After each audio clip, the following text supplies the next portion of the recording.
Hi mga kuripot! So for today's video, last day na nga namin sa Boracay.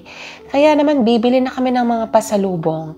At isa sa pinuntahan namin ay itong Real Coffee kung saan sikat yung kanilang calamansi muffin.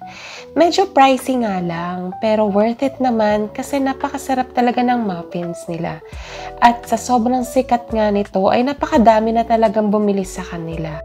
Hindi lang muffins yung binibenta nila dito, kundi meron din silang brownies at cookies. Kung namamahalan kayo dun sa malalaking muffin nila, ay meron din silang mini muffins para mas affordable. Regular and mini muffins yung binili namin. Tapos nung nasa airport na kami habang nag-iintay ng flight pabalik ng Manila, ay binuksan namin yung isang regular muffin nila na may 6 pieces sa isang box. Malaki siya, kaya naman super worth it. Hindi siya masyadong matamis at lasang-lasa mo yung kalamansi. Yun lang. Follow for more!